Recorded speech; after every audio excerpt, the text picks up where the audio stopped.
Breaking news and not so breaking news.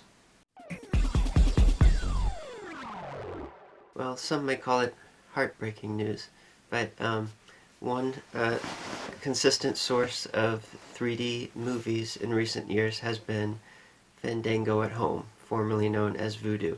It was the only traditional streaming source for 3D movies. Sure, they were half side-by-side format, but it was still something. Well, people just started noticing that currently unavailable started to be listed under listings for 3D movies, or for some just not coming up in search results at all. For those who did buy 3D movies from them, no worries there. They're still in my library, the ones that I did buy, and they're still available to stream. For now, that is. You never know what can happen.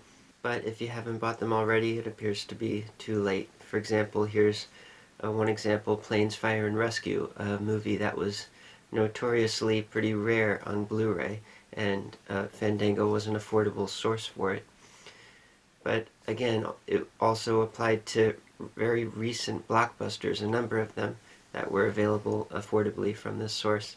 Not sure of the reasoning behind it or why they shut it down all of a sudden, but oh well, it is what it is.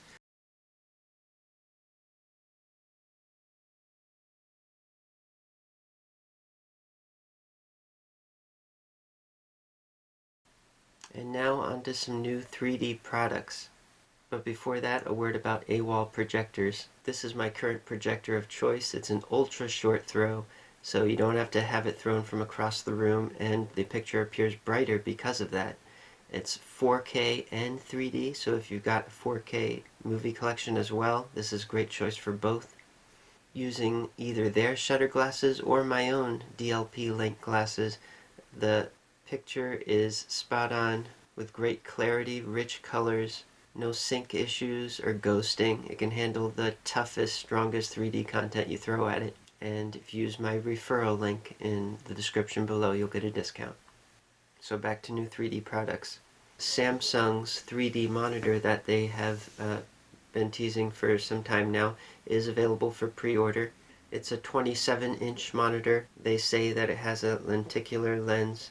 And as far as features, they do say that you can play games on it, certain games. It says they're collaborating with game developers, and it says specifically, Reality Hub must be installed and only games specified therein can be played in 3D. And it also features 2D to 3D conversion, so basically real-time AI auto conversion, which is getting better as time progresses. And it says to activate 3D conversion, Reality Hub must be running and video must be full screen. And note this, not available for DRM content. So if you're planning on streaming your streaming movie collection or Netflix or some other service, you won't be able to do it. And you have the privilege of this highly controlled environment for about $2,000. So again, the proprietary nature, the control, limited compatibility, it just annoys me how you can get higher quality 3D experience from 4K 3D TVs that were made over a decade ago. And there is no mention of if SBS, side-by-side content, would be compatible with the screen. And of course, you know, frame pack content obviously won't be supported.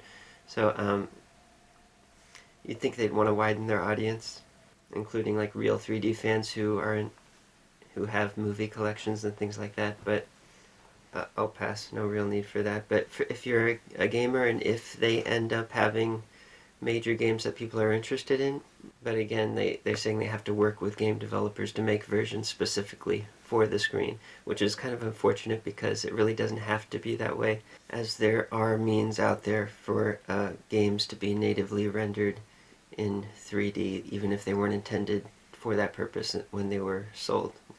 Another new 3D product is from Canon, lens that you can put on their DSLR camera. And there have been products like this before. Canon themselves made fisheye lenses. They had one some years ago, and they have a couple newer ones. These are stereoscopic, but they're for VR 180, so that you can, in a headset, have a hemispherical environment to look around in 3D. Of course, the downsides are relatively lower resolution, distortion, content that wouldn't look as good on a proper 3D screen, like a TV or projector. But their new lens is truly traditionally stereoscopic, or as they call it, spatial, using the new buzzword. And here's some samples that they have. These aren't, unfortunately, full quality, so don't judge it based on the resolution, but judge it based on the 3D and other qualities. There's some stills and also some video. And of course, because the two small lenses are closer together, it's going to be a narrow interaxial, ideal for close-ups. But it seems to work better than previous products like this in the past. You see it even is capable of focusing shallow depth of field, which can look really awesome with close subjects.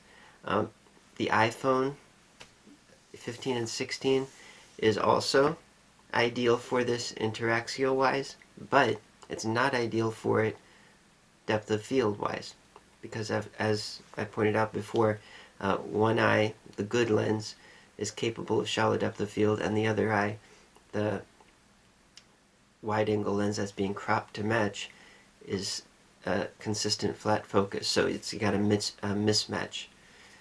You'll have a blurred background in one, flat in the other, so which can be a little jarring based on the context or the closeness to the subject. But with this new Canon dual lens, you get consistent depth of field, and it looks pretty decent.